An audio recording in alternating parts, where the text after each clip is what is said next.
In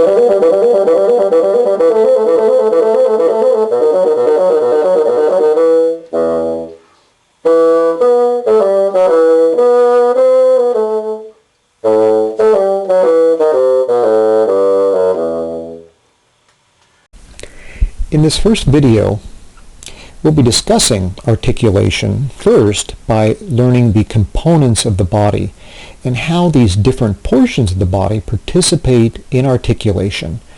And by articulation, I mean the starting and stopping of notes. Each portion of the body has a unique mechanism for articulation, and it's interesting to view these different portions of the body and see how they can stop and start the notes and what their limitations are. And so in this first video, as well as the second, we'll be exploring some of these. At this time, you might want to stop the video and see if you can list 5 different ways to start and stop notes on the oboe or on the bassoon. By the way, these ways of starting notes on instruments also extend to other instruments, other wind instruments certainly. So go ahead and stop the video and list them. Well, welcome back. And we have here the first way is to place the front portion of the tongue on the reed. This will certainly stop the vibration of the reed. Now, naturally, you need to have some wind support behind, going on at this time, or the reed wouldn't vibrate. Just releasing the tongue from the reed does not produce a tone by itself, although you can make noises, sort of these helicopter noises, if you just tongue the reed without air pressure behind it. That one, by the way, was me tonguing on a reed and on a bassoon vocal. Okay, the second way is using the embouchure. Now, the embouchure, by that term, I mean the lips and the surrounding muscles around those lips and the jaw. The jaw, that being the lower, the mandible, the lower portion of your mouth that moves up and down.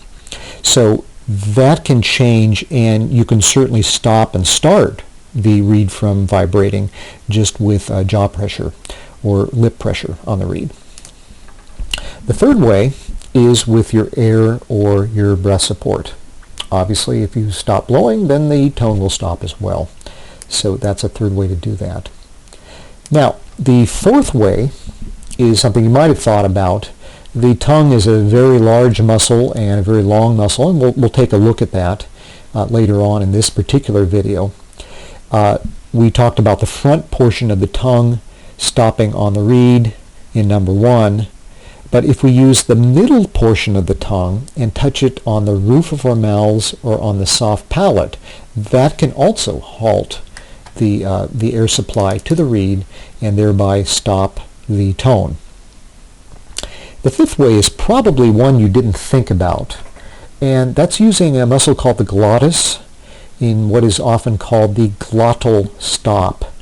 This is not a common method at all to use on wind instruments, and it's certainly not one that I recommend. So by means of review, let's take a look at the marvelous structure we have at the human body with our bald oboe player here, and let's go through these components and just reassert them and rediscuss them. So first we have the front of the tongue on the reed, and you might not have been aware how large a muscle the tongue is. See, we're usually only cognizant of this top portion of the tongue. We're only aware of that. And the tongue is actually a big muscle that anchors to the jaw or the mandible, bony area that extends back here. There's all sorts of ways in which the tongue can manipulate and move. It can flatten out. It can, touch all these different portions of our oral cavity. So the front portion is one way for the tongue to stop the reed. The embouchure is, of course, this lip surface area here that contacts the reed and all the surrounding muscles, and of course the jaw muscle that can move up and down. The third way is with breath or air support. Here we have a depiction of the air passageways in the lungs.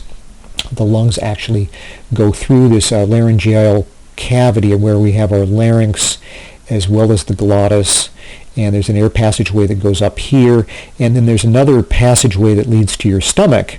So we have a valve here, the epiglottis, that ensures that we do not get moisture or anything in our lungs or food in our lungs, but instead that's routed off to our stomach area.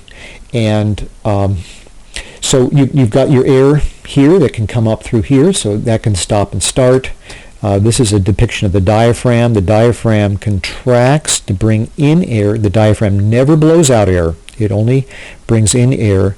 And then when you're blowing out the air, you use your abdominal muscles and these intercostal muscles, which are muscles around your ribs. Those are the main groups that push the air out of the lungs. The tongue on the roof of the mouth or the soft palate, well, the roof of the mouth is right here. You sort of have a ridged area here that's still got some hard bony structure.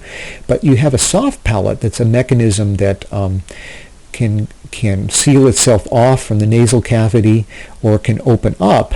So the tongue can also touch in this area. I find that more of my K syllables are a little more forward in the mouth, and my G syllables, g, g, g, are a little bit further back.